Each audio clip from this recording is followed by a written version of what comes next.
It's trash day, I'm putting you out, it's trash day. Putting you out, it's trash day. Putting you out of my mind. It's trash day, I'm putting you out, it's trash day. I'm putting you out, trash day, I'm putting you out of my mind. Now I'm gonna clean up, now I'm gonna clean up, now I'm gonna clean up the house. Taking all your garbage, taking all your garbage, taking all your garbage. And good afternoon. Welcome to another Can Crusher Spotlight. Guys, this one is actually a double edition. Well, not really, but maybe. Nonetheless, we have two people on this spotlight. We have Jonny Cross, who is Asylum's heavyweight champion, followed by the owner and the crazy lunatic of Asylum, Crazy Shea.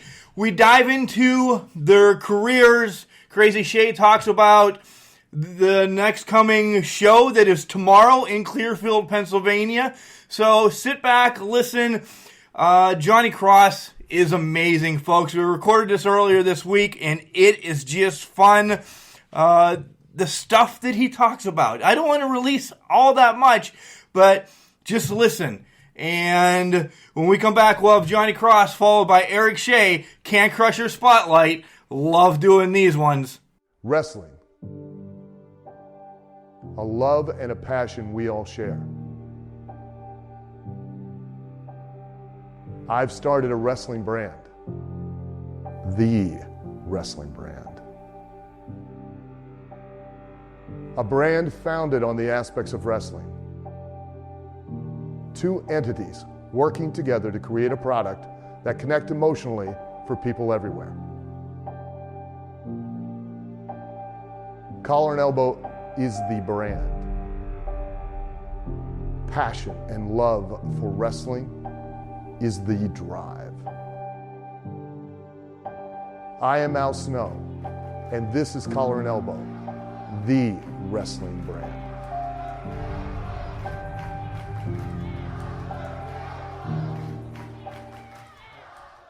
And we would like to welcome the Asylum heavyweight champion, Jonny Cross, to Can Crushers. Jonny, how are you doing? I am great this evening. I'm good. Good. That's great to hear. Big event coming up Saturday night in Clearfield, Pennsylvania. Yeah. Asylum Pro Wrestling Lunatics Ball. So I heard you have a match, right? Oh yeah, I got a match with the bearded villain, Johnny Malloy. Nice. We'll touch more on that later. But, let's spotlight Jonny Cross right now. Let's just run through the gamut. How long have you been a wrestling fan, and who got you into professional wrestling? Honestly, I'm not even sure how long I've been a wrestling fan. I remember the video games as a child, as like a small child. My friend had, actually my god brother had like one of the WWF, I don't know, it's like a video, I don't know what game, it might have been the Royal Rumble, I think it was. Oh, we're talking on Super Nintendo then? I think so. Okay. One of them old games, and I would watch him play it a lot. I just watch him play that, but, I think really the first time I watched wrestling was, I'm from Asbury Park, New Jersey. Bam Bam Bigelow. So it was either an article or TV something about Bam Bam Bigelow, and then it was like, he's from Asbury Park. Oh, he's from where I'm from. So I watched, I think it might have been WCW. I watched, I'm not even sure whether it was WCW or WWF, but I watched it and I seen him do like a freaking moonsault. And from that point on, I was hooked. Right? We just got done doing our show, and his name was actually brought up that probably one of the best big men ever to work in any organization. Absolutely. Abso-freaking-lutely. I would not disagree with that. I don't think anybody could, really. No, they can't. Between him and Vader, I think, are 1 and 1A in my book. That's crazy, because I was just about to say Vader. Right? Without a doubt. So you can't dispute it. You're not going to get tattoos on your head or anything? You would look sharp with fire on your head, Johnny. I don't know, man. Once my my hairline start moving back, I'm gonna start shaving it. But I don't know about tattoos on my head. That looks pretty painful. I have tattoos. I would never get them on my head. No way. No. So you mentioned you're from Asbury Park. Yeah. Most people say that, their grandfather or a video game. That is so funny. A video game got you hooked on wrestling. Yes, it was that, and again, there was something. It was, I don't know, some type of media outlet was doing like an expose on like Bam Bam Bigelow and being from Asbury Park, and it was even cooler when I found out that his special move was called "Welcome to Asbury Park." Right. Yes.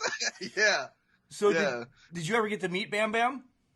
Nope, I have not, but I did see a dirt sheet say that he might be inducted to the Hall of Fame this year, so I was really excited about that like earlier. You're breaking the same news I read. I read the same thing, and you just must have listened to the podcast already. Huh? Because I said the same thing. I'm like, oh my God. Yes, I was very freaking, I was about to say upset, but I was very freaking excited. Like, nice. Yeah. So that's your childhood. How did you get involved in wrestling? Did you just stumble across a wrestling center one day and say, that's where I'm going? Actually, and so I was in the Army, and I got deployed in 2012, and I came back, and I was having a little bit of it's not a midlife crisis. It wouldn't be a midlife crisis. It was like, what the hell am I going to do with my life?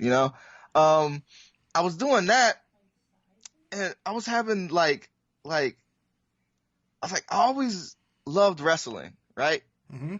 So, but I didn't know how to get into it. I didn't know about the indies, completely honest. I just knew WCW, WWF, ECW, and TNA. I didn't know anything about the indies, right? Right. And yeah, so I went back to school, and one of my friends, he's a indie wrestler in Kentucky. And he's like, "Yeah, you could do this." And I looked at him, I'm like, this is like backyard wrestling? He's like, "No, this is like indie, this is like legit. Before you get to WWF, he explained to me like this. It's like high school, college, pro, This right here, what I'm doing is like high school, college level, In order to get to WWF, in order to get to WWE, you have to do this level to get better. I was like, oh, well, where would I get trained? And he's like, oh, there are several places around here. So I looked some stuff up. It was like Monster Factory. The closest one was Monster Factory, and it was listed to be in DC. So I actually called them. I called Monster Factory, and I don't know who the person was, but they answered the phone. I was like, excuse me, my name is John. I saw that you guys have a wrestling school in Washington, D.C. The guy said, we don't have a school in D.C. and hung up on me. Wow. Yes. Oh, my God. So from that point on, that was my first attempt. So I was like, you know what? I don't want to do this wrestling stuff, right? But I was still watching WWE. Every pay-per-view in Virginia, and it's the Baileys in Arlington, Virginia. We would go watch the pay-per-views, and one night I think it might have been a Royal Rumble. I can't remember what it was, but one night there was a guy in there with a big ass belt, and I'm thinking, okay, he's one of these crazy wrestling fans that brings their belts everywhere, and they're like, yeah, I love wrestling, right? You've seen those guys now, right? Huh? You've seen those guys now, right? Oh, yeah. And I was like, oh, God. Like, they show up to shows now, Mm-hmm. And I'm like, okay. So, long story short, we're watching the pay-per-view, and this guy with his belt starts passing these flyers out. And I'm like, what is this? I took the flyer, and it was a flyer for ACW in Maryland. It's an indie show. I was like, okay, I'll try this out. So, I went to a show. And I was captivated by everything that was going on. I was like, oh my God, but I also was on my brain saying, if these guys can do it, I can fucking do this. Can I curse? I'm sorry. Yep, you're fine. I'm sorry. You're so fine. if these guys could do this, I could do this. And I met James Ellsworth. No way. At that time, we called him Jimmy Dream. Yes. Jimmy Dream, he's like, okay, give me your information. I'll send you some information about a school. He gives me his information, and he gives me his information for Riot City Training Center. Right? So this Saturday, you're going to see these guys called Riot City versus the Rapprochement. Riot City's his name is Sickened. At the time, it was Skull, but Sickened, he actually trained me up for about a year and a half. Okay. And then ever since then, I've been wrestling. Nice. I mean, I know that was a long story, but no. Those are the stories we want to hear. Like, you more or less stumbled. You were looking for it, but then you took a break, and then you stumbled upon it. Oh yeah. I wouldn't even say I took a break because, to be completely honest, my friends was like used to have backyard wrestling. Didn't we all? And at the young age, I don't know, 25, I was it was backyard wrestling with my friends. And this is after I've been in the army and stuff, and I'm a full-blown adult, and like my neighbors would call the police. We would backyard wrestle it, and they would really think we were killing each other. Let me tell you a quick story, and then I'll get back, because this is about you. Okay. But this story, I'm 41, and the rest of the Can Crushers are roughly about the same age. Mm-hmm. We have had casket matches using like paper towel boxes in the middle of his mom and dad's pizza shop after it closes. The cops have come, knocked on the door, and saying, "What the hell are you 41-year-old men doing?" We're like, "We're having a wrestling match." They're like, "Get the hell out of here." Oh, my God. Yeah. So it does. If it's in your blood, Johnny, it's in your blood. We are children to a T. Going through, man. That's amazing. You just made me feel so much better. So don't worry. You're younger than I am. Keep living it out. Oh yeah. We'll reverse again. Bam Bam Bigelow, from your hometown.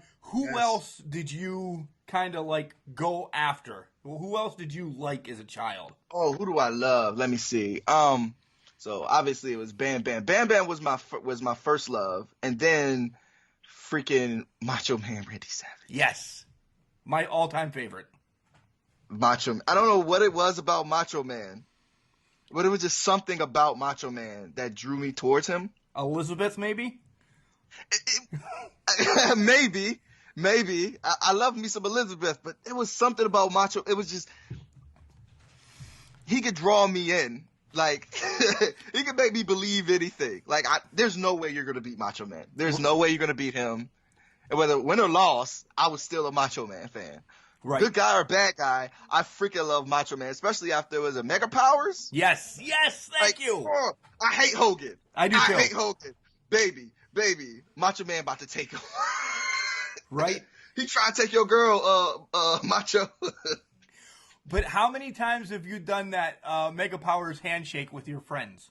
Oh, I have never done it because I've never met anybody who understand that reference. Saturday. At least amongst my friends. Saturday. We're getting that picture taken, by the way. Feel the power. Yeah. So you brought up military. Let's talk about your military. You just tell us a little bit more about your military history, more or less.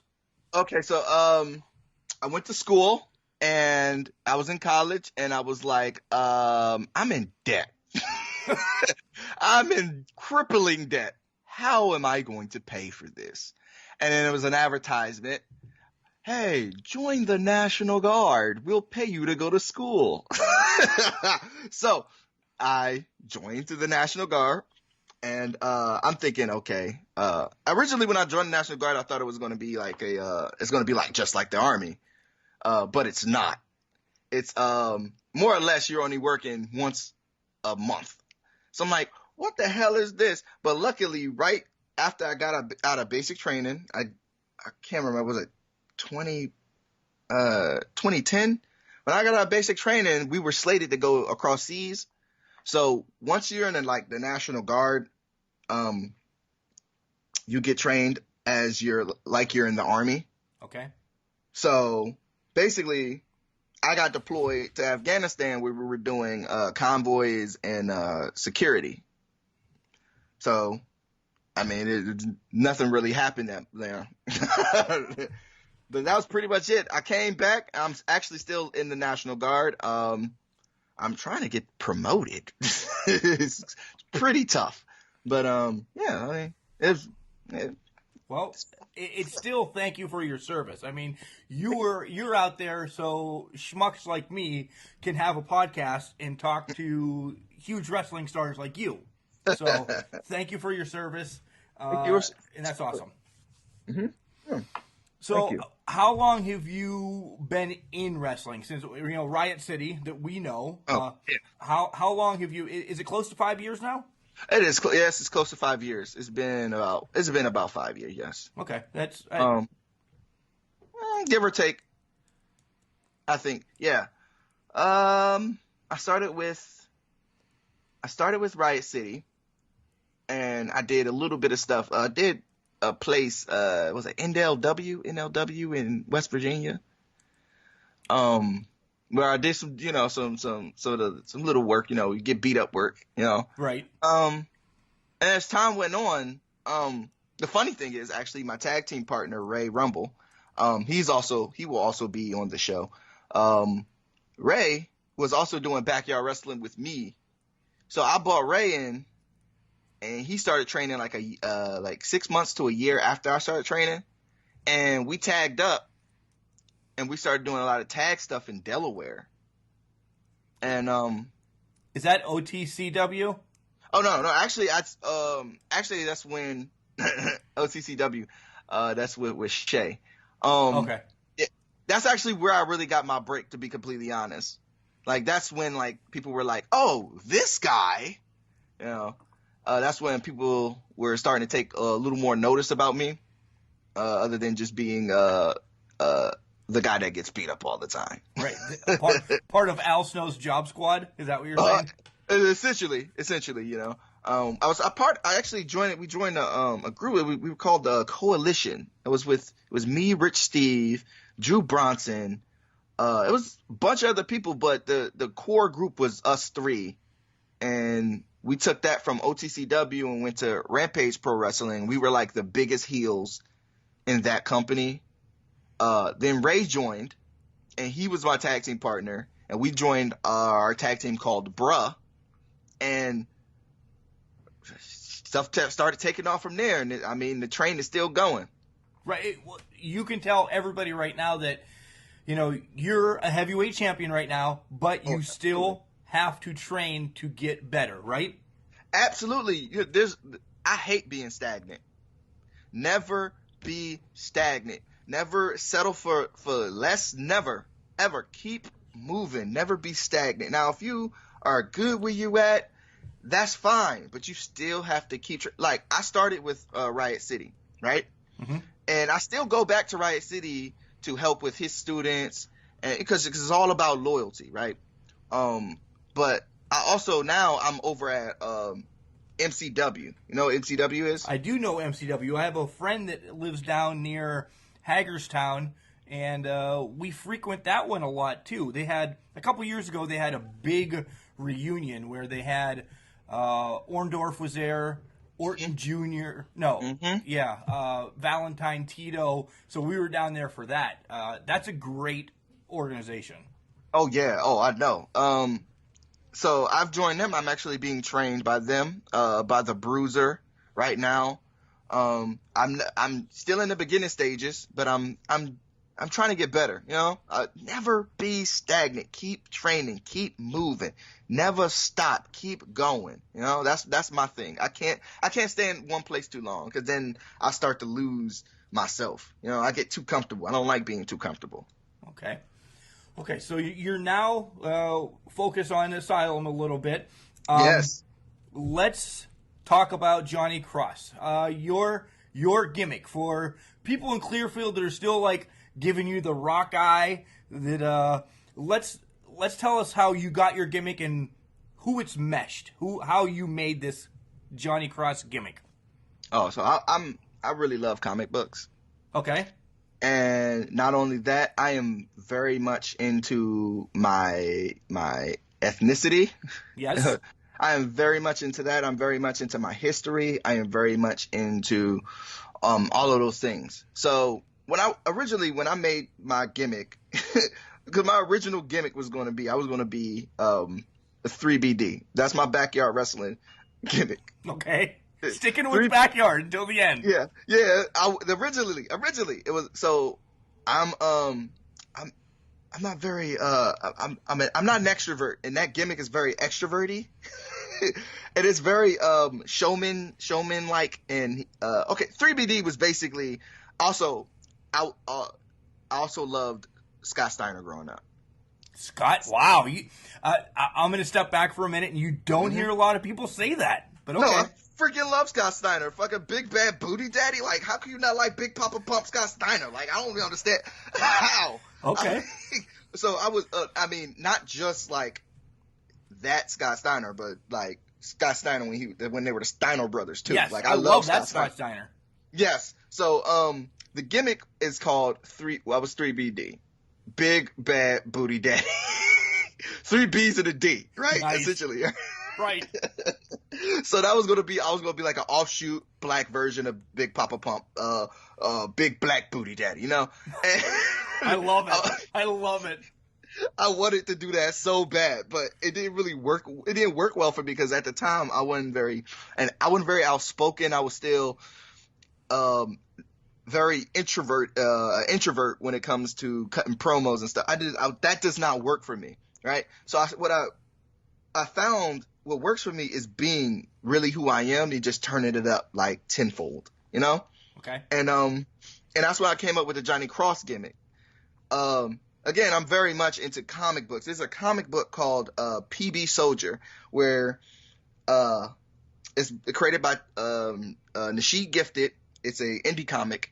The main character is an assassin, and he at times can see like his ancestors doing things. Like he feels like he's back when his ancestors were in the plains of Africa, and they're in the middle of a war, you know, things of that nature. And it always translates to what's actually going on with him at the time.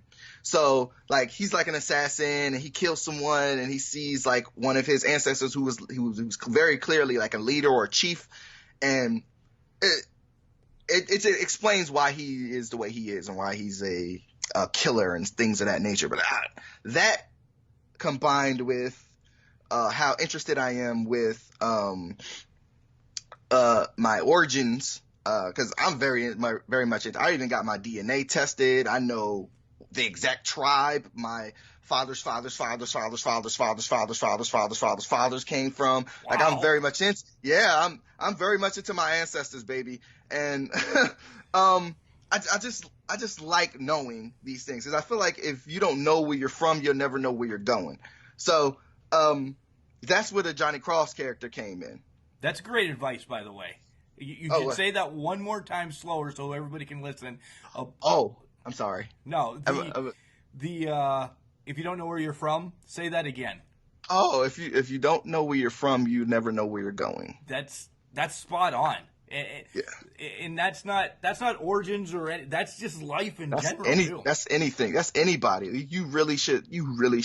I recommend everybody, don't matter what you look like, your race, creed, color, don't matter. Figure out where your ancestors came from. It might answer some things about you, like why are you so good at this? You know? Right. Yeah. Like it might answer some things, you know? Like, actually, a little bit of my DNA comes from Senegal, and in Senegal, there's a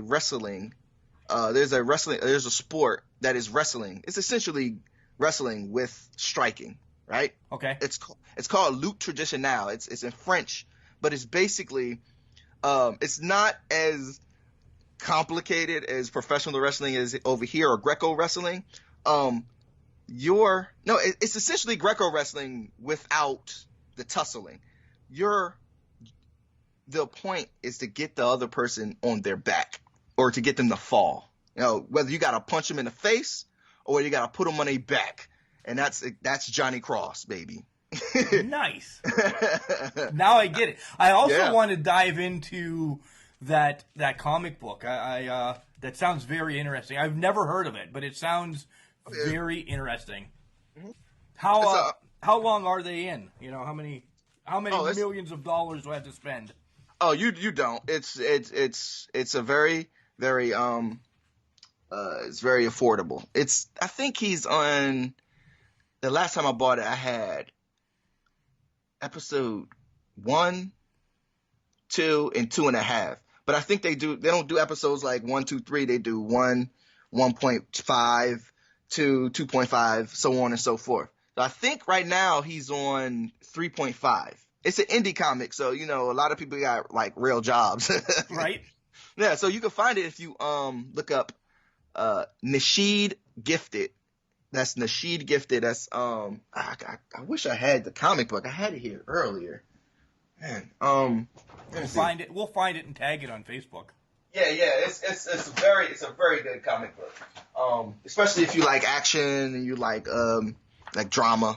You like take down the establishment. Nice. Yeah. So let's speak about Facebook, because I heard that Asylum is a very well-oiled team and machine. Yeah. And you don't want props for this, but I know about it already, so I'm going to bring it out. That you, out of your pocket, to make Asylum what Asylum is, paid for a hell of an ad on Facebook. Yeah. Yeah. So I wouldn't quite call it a hell of an ad. Well, so, okay, I'm going to be straight with you. So, I really missed OTCW. Again, OTCW was probably the place that I got my first, real, opportunity.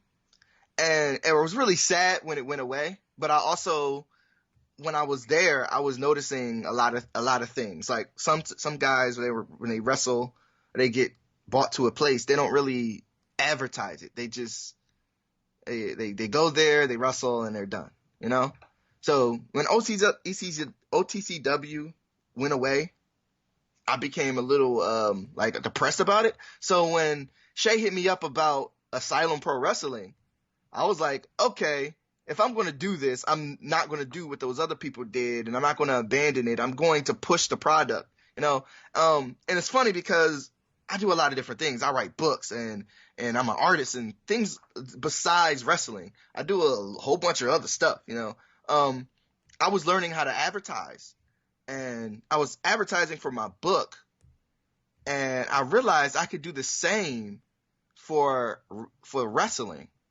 And freaking Facebook has a whole comprehensive advertisement thing where you can go right into it. You can put advertisements on people's Facebook in specific spots wherever they're at. Trust me, I know. Oh no, letting other people know. Yeah, I saw very much so. I dive right into that. Oh yeah, it is good. It is good. So that's what I did. I was like, okay, I'm going to take it into my own account. Every promo that I cut for this company, what I'm going to do is I'm going to cut a promo. I'm going to make sure it is as professional as possible, and I'm going to freaking put a little cash behind it so that people at Clearfield and people in Dubois, there's other places. Ridgeway, St. Mary's, Phillipsburg, State College, Altoona. Oh yeah. Yes. Altoona especially, I do. So I put all those places in the target area. I put money to it, and every time I drop, and I started doing that I've only been doing it for Asylum. I did it maybe one other time for Rampage, but I do it for Asylum every time I drop a promo, because you want people to see this. You want people there, It works. It Yeah. really does. Yeah. I mean, I've gotten messages from people like, hey, when is this?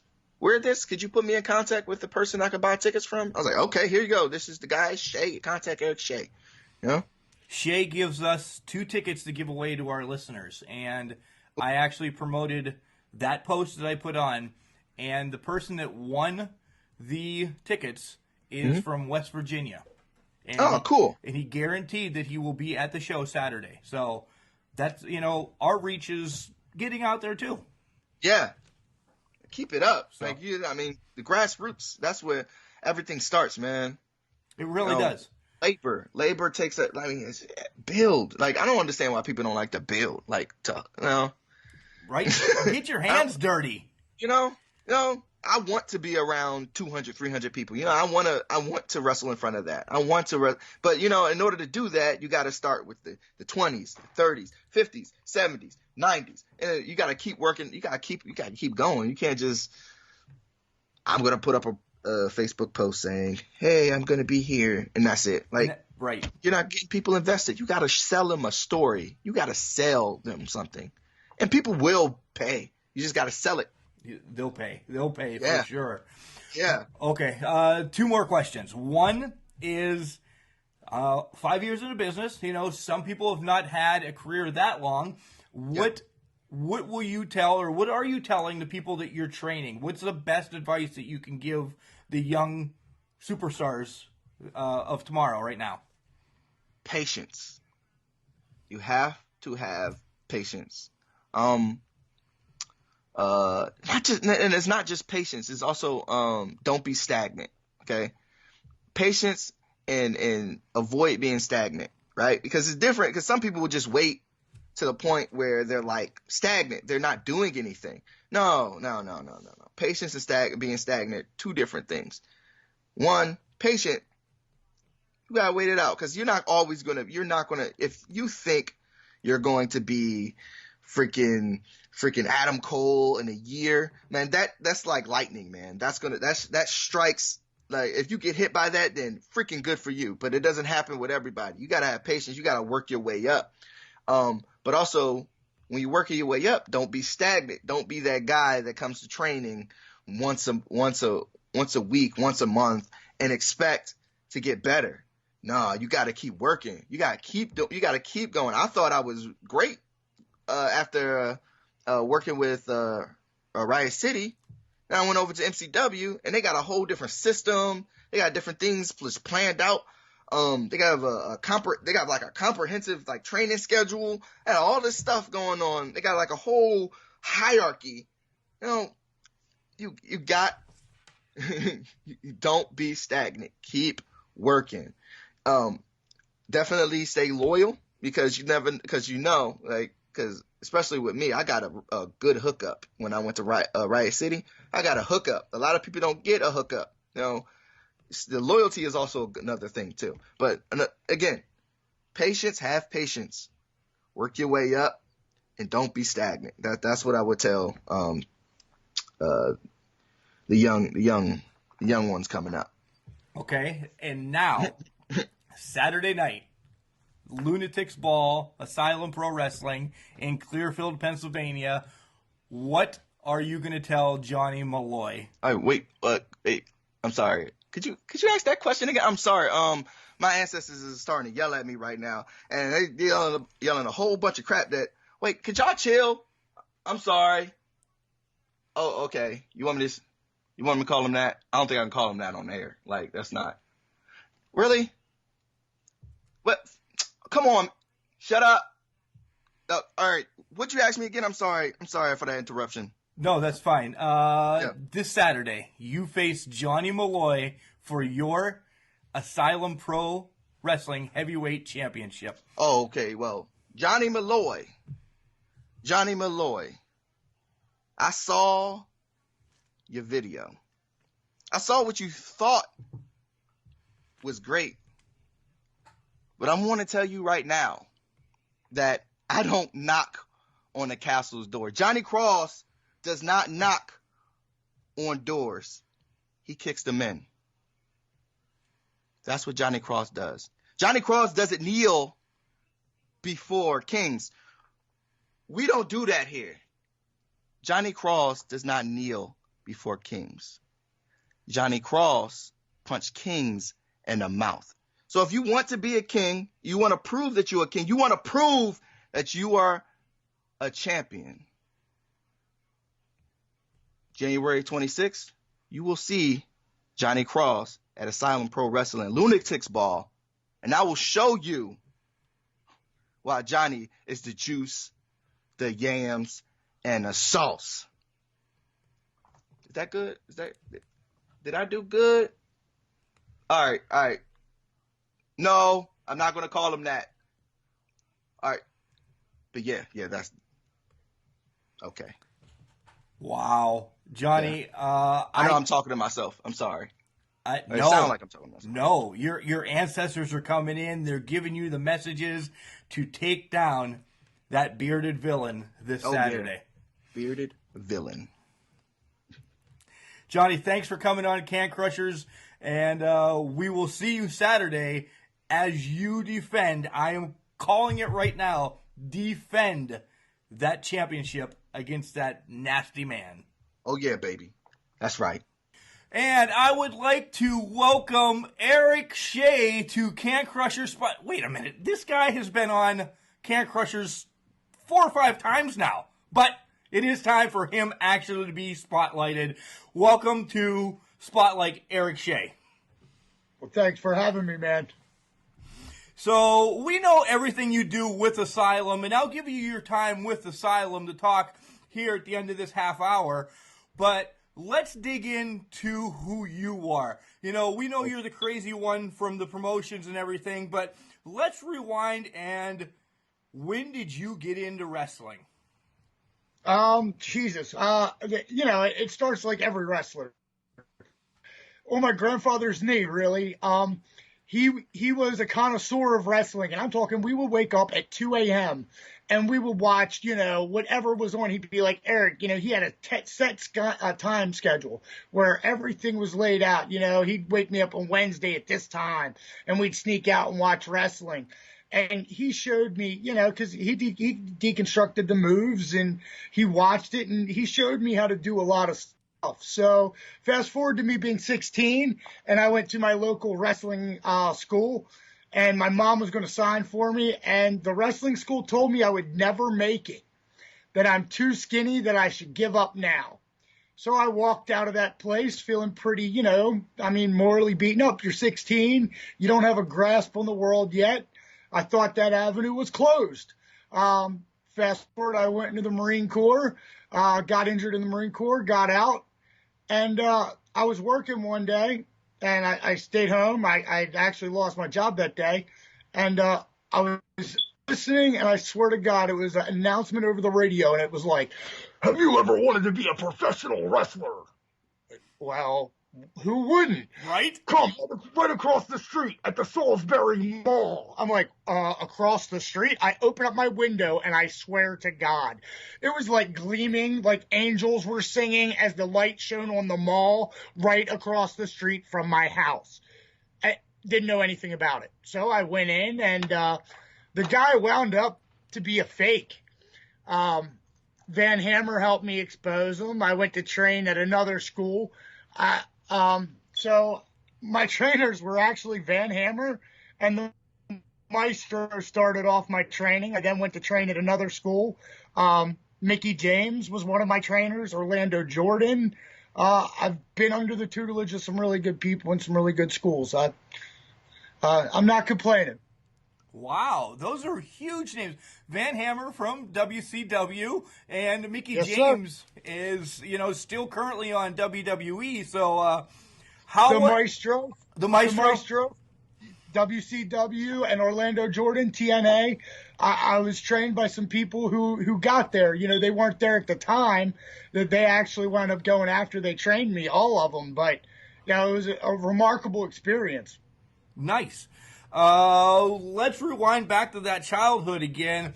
When you were growing up, what federation did you get? Like, the English professor, he was in Brooklyn, so he got all WWE where, us in Ridgeway, we weren't getting a lot of WWE. We got all the NWA. So we started the tape trading rather early for us to see both. Man, I was blessed. My grandfather was the only one in our neighborhood to put up a satellite. And I'm talking about one of the old, it literally was like Sputnik 1 was the satellite channel. And you could find any wrestling you wanted. Literally anything you wanted, you could find if you knew where to find it. Wow. Yeah, it was a good time to be. Of course, it's not as easy as it is now at the press of a fingertip. You had to do your homework. You had to look at the satellite guides. But if you could do it, you could finagle it and figure it out. You'd figure out what time you had to be awake. Which people nowadays don't know what the hell a satellite guide is because it's all on TV anymore. Oh yeah, there was no on demand. If you wanted on demand, they demanded you stay your ass up and watch it.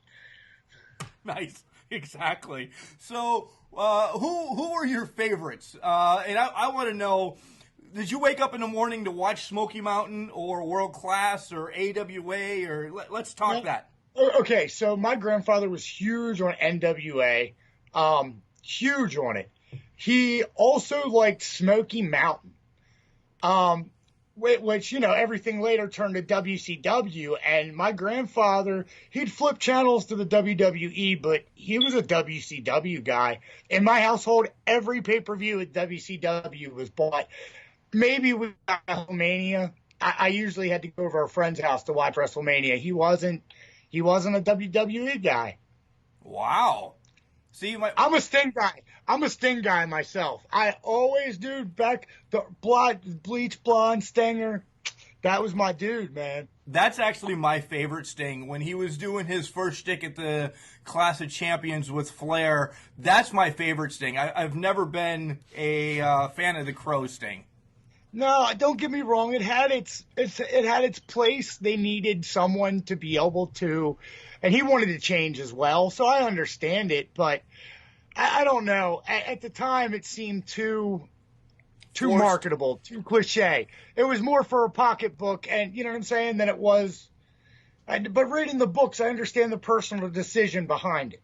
Right, yeah, and you would know more than, a balding 41-year-old that drinks beer and does podcasts being in the business. He had a big life change, Christianity and finding God and all, and that was kind of part of it, I guess. You know how it goes. It's what it is. No more party boy. Hey, everybody hits that age sometime. Wait, do they? I have not. But no, I'm holding off. Let's pause on that one. Let's pause on that one, especially for this coming Saturday. And we're not there yet, so settle down. Killing me, Smalls. Let's talk about some of the organizations that you've actually wrestled in. I know you have a gamut of them. Oh yeah, man. I've wrestled in Georgia. I've wrestled in Tennessee. I got a really cool story with me and Bobby Eaton in a parking lot. That was amazing. We got there before the ring showed up, and I had an hour with Bobby Eaton in a parking lot just to pick his brain. And it was the coolest hour that I'll never forget it. Let's see. I've wrestled everywhere, man. I've been to Alabama. Some of the favorite feds I've wrestled in. North Carolina, there was a place called Rage when I started my career. They were really, they were monumental in building the character and letting me try things out. John Rambo, House of Pain, NWL, that place gave me a base to pretty much do what I needed to do and learn who I was in the ring. Covey Pro kind of let me have the reins and let me do what I wanted to do, and we had fun with it. It was a very military locker room in the back, the office. But besides that, I had a lot of fun at Covey Pro. I was there for 10 years. Wow. Yeah, we when we go to places, we try to stick around. I don't like to just do a one shot and leave. I like to stay for a while. Most of the federations that I was in for 2 for over 10 years. I had a neck injury. We'll get that to a little later, but I had a neck injury, and that kind of put 15 years at a standstill, and it gave me a year off. This is really, I mean, you guys are seeing probably my first 30 shows back. Wow. For Asylum? For anybody. Okay. I broke my neck I had my neck surgery 2 years ago. I was banned for, my doctor wouldn't let me wrestle for a year. So this last year was my first year back. And you're literally jumping balls in. Oh, dude. All death-defying as you were before. I'm almost back. I'm not 100% back, and I don't know that I ever will be 100% back. I'll be the first one to say it. But with a name like Crazy, if you don't come with everything you have, you didn't earn that damn name. And I don't want fans to leave feeling shorthanded or, hey, did that guy have a little bit more to give? I want them to know every time I'm out there, I gave them everything that I had and have for the next 3 or 4 days. I promise you that. Those next 3 and 4 days, with that match, I'm paying for. I guarantee it every time. I don't half-ass. That's not how you do Crazy. You do Crazy, balls out, full tilt, screaming, yeah! So, speaking of Crazy, what's the culmination for others that have not seen you or are going to just see you this Saturday in Clearfield at Asylum Pro Wrestling Lunatics Ball? What makes up Crazy Shea? Grab some wrestlers. Like, I see the missing link in you, honestly. Yes. Honestly, okay, so I'm going to say some indie names that you guys might not know of. Morgus the Maniac was really, really big on who I am. He also has a insane gimmick. He's very crazy, and he let me kind of see that it's okay to be you and have fun with it. And you don't have to be so serious all the time to still be taken seriously. You can add a little fun to it. But if you're talking well-known names, I said you'll see me hit the Stinger Splash occasionally. I'm a big Ray fan. I love me some Juventud. I'm a little guy. I'm a flyer. So, I like the little guys. Some Zach Gowen. He's got some good stuff. It just depends on the mood that I'm in, really. I've been doing this for 17 years, and I have a lot of stuff that I can do. It just is what the mood strikes me. I still watch stuff and I'm like, hey, I know how to do that. You kind of forget what you know until you get in that situation, And have to roll with it. Yeah, good points. Yes, sir. Good points. So you've also, in those 17 years, have tagged with some pretty big names that the Can Crusher Nation will know.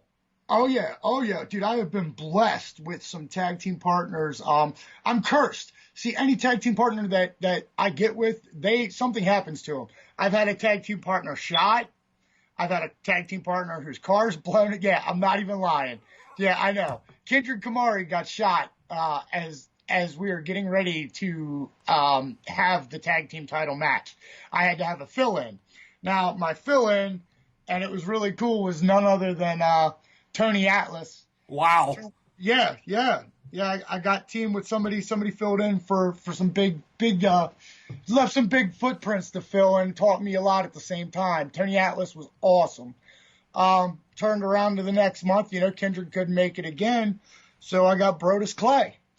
Brodus Clay came out and worked with me, and that was fun as hell. I don't dance, but yeah, we got funky that night. I could see you being a funkadactyl. Oh, dude, we had some funk. So turn it around, and Kendrick was almost better, but they still had a bullet hole in him. So they turned around and stuck me with Jake the Snake Roberts, and that was amazing. That was a lot to learn. That I realized that having fun with what we're doing and all this is still a big part of it, because that man had a blast, and he made it fun. There was no way that couldn't be fun. Sometimes you go to a job and you're like, man, I've got to do this. But this was one of those times where everything it was said to be and more, he was awesome. Turn around, and the next show I got not stuck with, because again, another awesome experience. X-Pac. Right. However you want to go with that. There's 7 different names to go with. The 1, But, 2, 3 kid. Yeah, Deshaun Waltman, Yeah. He was really cool. Yeah, as I said, the tag team for me, that's been really cool. I've got to work with guys that I watched coming up, and watched be there. So they've gave me some pointers and helped me out, and I'm like a sponge. I'll listen to anybody. I'll retain that knowledge. Nice. Fast forwarding now, and I'm going to make you do a little bit right now for this Sunday. I know you're still dabbling in everything, but pick me a winner for the Men's Royal Rumble and the Women's Royal Rumble. Oh, man. Yeah. Tough prices on Can Crushers. All right, so look, I'm going to say Mickie James in the Women's Battle Royal just because she's my old trainer, and I love that chick.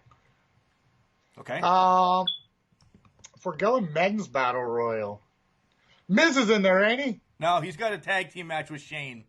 Oh, okay. All right, man, that's a hard one to pick. I'm going to say Ray. I'm going to say Ray takes it. Good. Several of the Can Crushers are actually probably on board with you. So, I'm going to say Ray takes it. He's got some momentum going right now. He really does. He really, really does. And look, let me tell you, that makes, I'm just going to say this right now. Any promoter that doesn't listen to his fans is an idiot. Sometimes the people can control Rome. Sometimes they blow Rome up. Hey, if you're giving them what they ask for, it's not your fault when it happens. Right. Exactly. Actually, John had a wonderful piece on the podcast that we just released on Wednesday about that, about Vince and about Shane. Exactly. So I hope everybody, dives back a couple days and listens to that. Okay, now we're 15 minutes in. We know Crazy Shea. What else you want to tell us about you before I give you 10 minutes to run with Asylum? Awesome. So some of my favorite matches that you can look up online, myself and Louis G. Rich, that guy, he stepped back from wrestling for a minute, but that guy is fire. He is a really good wrestler. Before G-Raver went and got all hardcore, me and G-Raver had a series. There's like 3 or 4 matches out there where we went at it without getting hardcore. It was like the preamble, him leading up to getting ridiculously hardcore. But yeah, I had a few good runs with him. You can find on YouTube. Let's see, man. What else? We started a print shop company because of wrestling. So everything, like, my life is evolved in wrestling. Like, there is no way around it. I eat it. I breathe it. I sleep it. If I'm not talking about wrestling at the Asylum, I'm talking about printwear shirts for wrestlers. If I'm not talking about printwear shirts for wrestlers, I'm talking about a benefit for wrestlers. My life is wrestling. Like, that's all there is to it. They ask me, what do you do for fun? And I'm like, well, wait, isn't this fun? I wrestle. That's fun. Yeah, that's what we do. Right? Yes, sir. That's what we do. If it's not wrestling related, it's not fun. Right. Right now I have a job to pay the bills, but, who knows where this is leading, and it's about wrestling. Yes, sir. Right? Yes, sir. That's why I am here. It's about wrestling. Exactly. All right. Run with it. This Saturday night, tomorrow, folks, Asylum Pro Wrestling will be in Clearfield, Pennsylvania. Lunatics Ball. So much is on the line. Get your asses in a seat. And now, Erik Shea. I have waited for this. God, I am so pumped up. All right, so we have been working. When I say we, I mean me and my fiance have been working, busting our knuckles up. I mean, we look rough. We got a few days to cover up, but we look rough. We have been working so hard on giving you guys the best show. And I swear, everybody leaving that show, we are going to be the talk of the town. We have invested so much. We have upgraded so much. If you've been to the first 2 shows, think that you know something, smile, pat yourself on the back because you know absolutely nothing. It is awesome. we are coming at you full tilt, lock, stock, barrel loaded in your face. And we plan to kick 2019. We plan to kick the doors and blow the roof right off this bitch. So what I've done is I'm gonna lay it out. We got a new ring. Not only did we get a ring, we got a ring that looks so it fits Asylum. You are going to walk in and you don't even have to ask where you are. It will tell you where you are located. It is badass. Folks, I've seen pictures of this ring and it scares me. You know, everybody, I like the nice and frou-frou wrestling. Don't get me wrong, it's got its place, but this is Asylum. We want a little bit of an edge. We want a different look. We want a different feel. We're industrial. I'm a blue-collar guy. Most of the guys that own this are blue-collar guys. It is going to have a industrial feel to it. A little bit of a gritty feel. But let me tell you, that action in the ring will be grade A. Impactful. I cannot wait. Just the amount of work that has went into this show. We have doubled the flyering. We have quadrupled the internet press. We're circling the wagons now. It's just time to lick our wounds from everything we've done. I have one more rail to paint tonight, and the job's done. Everything is done. All the I's are dotted, the T's are crossed, and now it's just the wait time. My butterflies have butterflies. You have also, because we've talked off air and we've met and had pizzas and yes. You've also, I want to say, more than doubled the production as well. Oh yeah. This isn't going to be something that has a small time feel to it. I've done enough shows that I'm investing in my wrestlers. Every one of those guys deserve to be where they are in my locker room. Some of them for right now. And I'm going to tell you this now. Asylum is a place where we're a team. There is no one person that makes Asylum work. Everybody is replaceable. So I built a team of guys that want to help, that want to get out there. And I really do. I think my team is going to do it, man. I think we have something that nobody else has. And I guarantee anybody that comes out for the night a damn good time. Yeah, and just from our listeners, I know that you're getting fans from all over. You know, our winner for the tickets is from West Virginia, making it a trek up, Bruce Allen. Our first tickets online sold were actually from 4.5 hours away in West Decatur, Pennsylvania. Not West Decatur, Jesus. It's been one of those days. Woodland, Pennsylvania, which is up near Philly. Yeah. So we're drawing them. I mean, and this is with no names. These are local guys that are busting their ass, that are trying to get known. You think the known guys fight hard? Look at the ones that are hungry. They're the ones that I hire. I'll hire the hungry wolves. It's more fun to watch wolves fight. Oh, my God, it is.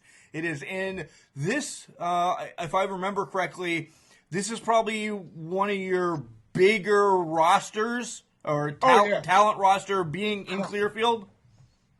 This would be the biggest. The first show we had was really big, but I want to do more. And, there's this little thing right now going on in the company. Matt Bish or I, one of the two, will have control for the night. I've started making my plans in case I've got the control button. And if I have my plans, I plan on bringing on 10 more people. If I don't get my way, you're going to see people in the audience that look like they do not belong. They're my people. I'm just telling you right now. You'll see them. You can't miss them. If I don't get my way, there will be 10 people that aren't working that night. I'll have our own little section of misfits. You'll know my friends. But if you get your way, they have matches. Yeah. And then Matt Bish's mischief friends get to sit out in the crowd, which that makes it even better. But I've got some of the guys and the girls and people and things, and you never know with a lunatic what they've done. I took my 8-ball and shook it a few times, put some names in, and I think I got some good stuff, man. I think I got fire. And the final vote comes down to who? The Can Crushers, right? Of course. No, I wish. It's kind of funny. It comes to one of my mentors, Michael Tovar, who's actually like one of my best friends. However, we have the relationship where he doesn't always believe in what I can do, I think, or what I'm capable of. A little bit underestimated, but my age and the way I do things, I think I'm a little bit in your face kind of guy. I think that might be the only thing that would swing this vote is, you know, you don't give a lunatic a chainsaw and tell him to go play. Yeah, you're a little bit of a juvenile delinquent. A little bit. Man, look, I rock the anarchy. I'm about chaos and anarchy. There is good that can come from chaos and anarchy because sometimes the world needs a monster. Sometimes the world needs a lunatic. It's sometimes. And I think this is one of those times. I just got to hope he thinks it's one of those times. So with that being said as well, not knowing who has the complete control, there still are already scheduled matches, though, for tomorrow's event. Oh, yes. Oh, yeah. We have 3 title matches. And again, things can always be altered. We don't know how things thank God, cards subject to change. But I do know that my champ, Johnny Cross, will be defending his title against Johnny Malloy. Oh, that will be happening. Those two, it started off like kind of friendly. And let me tell you what, I've been on the phone between those two just making sure that punches ain't really like hospital type situations aren't happening. It's going to be like 2 Rams meeting in a field. I'm literally just going to pull them away from my fans and let them go. Okay, so that's a heavyweight. I am really interested. Let them battle. Let them battle. Why not? I like Gladiator. We don't need no armor. Do it. Right. I ain't saying exactly to the death, but hey, if I've got the power, you know. There is also a tag team title match as well. Oh, yeah. Now, this one, I know is going to get out of control. I've hired extra security. There will be extra security. You will see. It's the Riot City Rules match. Riot City versus Reproachment. Now, there's several issues with this match. There are no rules. That's Riot City rules. So that's going to be interesting. I mean, that within itself is you've got a match. Then you add the fact that Fleck and Slice are not talking at all as a tag team. They hold one each, my belt. You know, our belts, the Asylum belts, they hold. And they're not even speaking to each other. If they win and they can manage to keep their titles, how awkward of a situation is that? Right? Tag team, the key word is team. Yeah. Like, what happens if Riot City can't, you know, this is their third and last time. They don't get another try. They're back down to the bottom of the ladder. And as for tag teams, I'm just going to say now, I've got 2 friends, two different tag team friends that have called me and asked if they could come that night. I told them, hell yeah, we need some more tag team competitors. Just to let you know. Little teaser there. I've told some friends of mine that they need to come. Nice. So, surprise. Hey, you know what? If they show up, let me tell you what. Business is about to pick up at Asylum. Because these are well-known people. These aren't like, you know, just average next-door people. These people are known. You'll see, as I said, it's a lunatic's ball. Expect surprises. Expect things that are not advertised. Because how are you going to advertise 2 different shows? Matt Bish has a show planned. I have a show planned. How are you going to advertise that? What I can tell you are those 3 matches will definitely happen. I have 8 matches scheduled on my card if I get power. And that's not even to tell me who just comes in and I go, you know what? You get a shot tonight. You get a shot tonight. I might be like Oprah. People might check underneath their chairs and have invitations. Who the hell knows? I'm a lunatic. I'm a madman. You never know what you get. Yahtzee, B-54, Keno. So you've said 3 matches. You've only told us 2. I would suspect that you're involved in the 3rd one. Oh, yeah, of course, me. Me. Me and Simborn, we have something to finish. It's 1-1, and the rubber match is over. This ends it. The loser, if I lose, I'll walk away and I'll go into the tag division or the heavyweight division, or I'll find somebody's ass to kick for a minute. I got a year. I'll wait. However, if he loses, the same thing applies. For a year, he can't look at and snarl in my general direction. It's going to be glorious. He can't do a damn thing to me, not for a year. They became the unfirables. They got the unfireable contract. I'm going to make it his Achilles heel. Something that he thought was going to do so good, it will be his monkey's paw and their downfall. They're not going to get the job done. I've worked too damn hard for this. I did not go to 5,000 plus doors with my peoples to see them, to have them see me lose my title. Oh, hell no. He is going to get his ass. I'm going to tell you right now, I'm going to beat that boy so bad. He's done talk so much smack. And I haven't done too much talk on the internet. I've kept my mouth shut. But him and Matt Bish have run their mouths so much, it's going to be a pleasure when the lunatic army steamrolls over them. We are going to end Marvelous Enterprises, or entertainment as I like to call them. We're going to end them in one night. I'm going to put the rubber stamp done. It's happening, Captain. This Saturday, Clearfield, Pennsylvania, Asylum Pro Wrestling, Lunatics Ball. Expect the unexpected. With either one, Matt Bish or Crazy Shea running the show. Shea, I want to thank you for your time today. Thank you for having me. Can Crusher Nation will be there in full force. Expect a recap on Sunday. Oh, hell yeah. Beers and hungover pancakes. Or wait, maybe the other way. You know when we're drunk, we don't know what we're doing. Oh, yeah, it's French toast, man. It's French toast. You have a great one to the Can Crusher Nation. We will see you Saturday. Thank you for your support and all you have done. We couldn't be this crazy without you. Why was the basketball court all wet?